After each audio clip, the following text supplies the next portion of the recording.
ನಮಸ್ಕಾರ. ಇವತ್ತು 10ನೇ ತರಗತಿಯ ಮಾನವನ ಜೀರ್ಣಾಂಗವ್ಯೂಹದ ಒಂದು ರಚನೆ ಬಗ್ಗೆ ನಾವು ಇವತ್ತು ನೋಡ್ತಾ ಇದೀವಿ, ಸರಿನಾ? ಸೊ ಫಸ್ಟ್ ಆಫ್ ಆಲ್ ಇಲ್ಲಿ ಬಂದ್ಬಿಟ್ಟು ಏನ್ ಮಾಡ್ತೀವಿ, ಮಾನವನ ಜೀರ್ಣಾಂಗವ್ಯೂಹ ಎಲ್ಲಿ ಸ್ಟಾರ್ಟ್ ಆಗ್ತದೆ ಅಂದ್ರ ಬಾಯಿಯಿಂದ ಸ್ಟಾರ್ಟ್ ಆಗ್ತದೆ. ಓಕೆ, ಸೊ ಇದು ಮಾನವನ ಜೀರ್ಣಾಂಗವ್ಯೂಹದ ಒಂದು ರಚನೆ ಅದ. ಸೊ ಆಹಾರವನ್ನ ನಾವು ಬಾಯಿಗೆ ಹಾಕಿದಾಗ ಏನಾಗ್ತದೆ ಅಲ್ಲಿ ಇರ್ತಕ್ಕಂತ ಹಲ್ಲುಗಳು ಏನ್ ಮಾಡ್ತಾವ, ಅದನ್ನ ಸರಿಯಾಗಿ ಚೀವಿಂಗ್ ಮಾಡ್ತಾವ. ಚೀವಿಂಗ್ ಅಂದ್ರೇನು, ಅದನ್ನ ಬೆಳೀತದ್ರಿ. ಮೇಲ್ದ ಏನ್ ಮಾಡ್ತದ, ಒಳಗಡೆ ಇರ್ತಕ್ಕಂತಹ ಲಾಲಾರಸ ಗ್ರಂಥಿ, ನಾಲಿಗೆ ಒಳಗಡೆ ಇರ್ತಕ್ಕಂಥದ್ ಮೇಲೆ ಏನಿರ್ತದ, ಬಾಯಿ ಒಳಗಡೆ ಏನಿರ್ತದ, ಒಂದು ಲಾಲಾರಸ ಗ್ರಂಥಿ ಇರ್ತದ.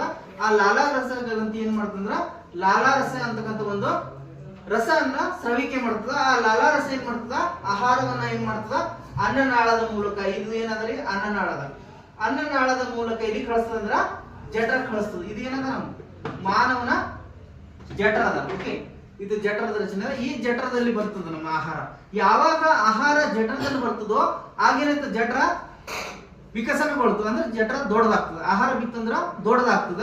ಈ ಜಠರದಿಂದ ಆಹಾರ ಎಲ್ಲಿ ಹೋಗ್ತದಂದ್ರೆ ನೆಕ್ಸ್ಟ್ ಸಣ್ಣ ಕರುಳಿಗೆ ಹೋಗ್ತದೆ. ಇದು ಏನದ, ಮಾನವನ ದೇಹದ ಸಣ್ಣ ಕರುಳದಲ್ಲಿ. ಈ ಸಣ್ಣ ಕರುಳಿನಲ್ಲಿ ಏನಾಗ್ತದ, ಜಠರದಲ್ಲಿ ಒಂದು ಆಮ್ಲ ಬರ್ತದೆ.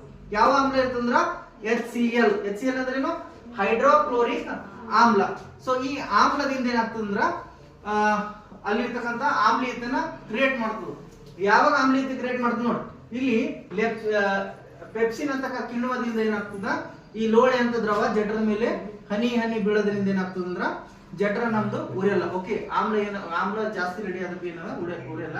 ಸೊ ಅದ್ರ ಮೂಲಕ ಆಹಾರ ಎಲ್ಲಿಗೆ ಬಂತು, ಸಣ್ಣ ಕರಳಿಗೆ ಬಂತು.